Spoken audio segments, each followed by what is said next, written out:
I keep saying it. The more and more these people try to, I don't know what it is, disparage the Game Pass offering, the more and more they make a stronger case for it. Now, I'll never tell you what to do with your money. If you prefer that you want to go ahead and maybe light it on fire every month, you know, I nod my head and walk my own way. That's none of my business. However, when there's a good value proposition and something that I think is pro consumer, I can only talk about it and I can give you my own anecdotal experience and also share maybe other experiences that gamers have that they've shared with me about the exact same thing, right? So this audience member said something very interesting. They said to my video where I was talking about, all this nonsense that people are saying about Game Pass, that's absolutely not true. They said, no, people aren't stupid. Paying $240 a year to rent games that you don't own, that you don't even get to pick, isn't good value. Okay, that's very interesting. And then they said PlayStation Essentials is $80 and lets you rent 3 games a month. And with the deals that run all the time. But hold up, this person. PlayStation Essentials doesn't also let you choose the games that you rent. Also, you have made a falsehood because PlayStation Essentials is not the same as Game Pass Ultimate, which is the $240 price tag. There is a PlayStation Plus tier that actually costs almost as much as Game Pass Ultimate, which has nothing close to the same in terms of games. So what they've done is they've taken PlayStation Essentials here, and instead of comparing it to something like Game Pass Core, they've gone to compare it to Game Pass Ultimate. And then they try to make an argument to disparage Game Pass Ultimate. Do you see this? Then they said in 5 years, you could have a library you own because of the deals that run there all the time that will crush anything Game Pass has to offer. And then they said people aren't stupid and mindless consumers like Xbox would hope you'd be. I must say, this is the scariest thing I've ever seen. Perhaps a lot of the people, maybe they don't know. This has got to be my conclusion. They do not know that if you have access to Game Pass like PlayStation Plus, you have access to discounts on game purchases that you can leverage. For instance, a game like Nier Automata is currently on sale on Xbox's Game Pass for $15.99. No, not Xbox's Game Pass, sorry. On Xbox's PC store for $15.99.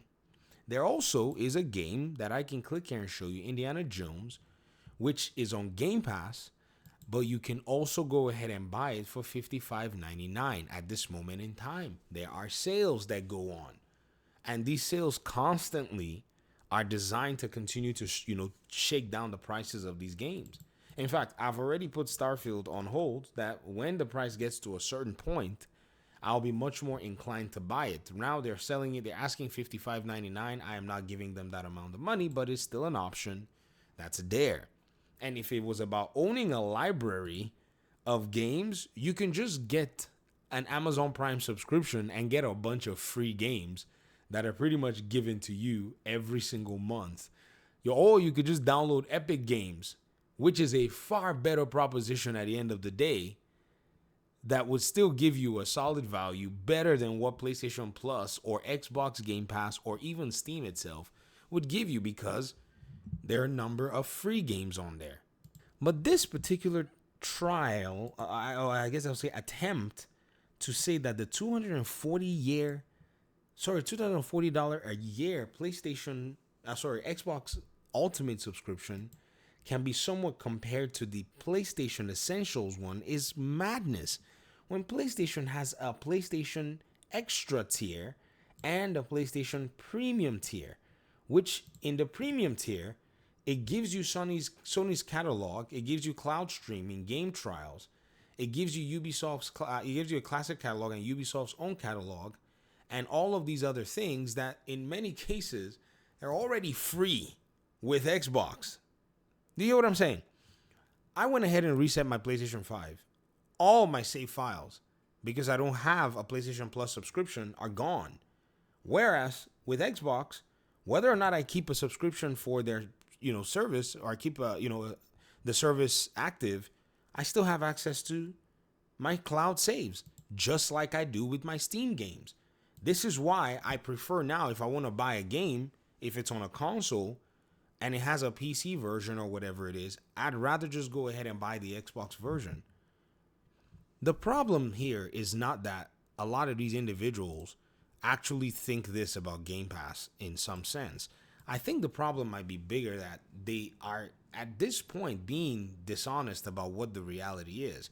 Because there's no way anybody can tell me that they did not know that Game Pass actually has an ultimate tier subscription and a core subscription, or that they would go ahead and even think that everything that you can get on Game Pass would be anything close to what you can get on the PlayStation Premium tier of the subscription. I mean, it's just not even, it's not there.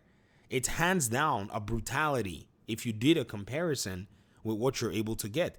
And in both cases, as this person tried to basically make it sound, you don't even get to choose the games that come there. At least on Game Pass, you know going in that you're going to be getting Xbox games. So there actually is a conscious choice going into Game Pass Ultimate in terms of its subscription. This is the craziest thing I've ever seen. I mean, again, every time they try, and I can't even stress it any further, because, you know, this Game Pass thing, who knows, it might implode.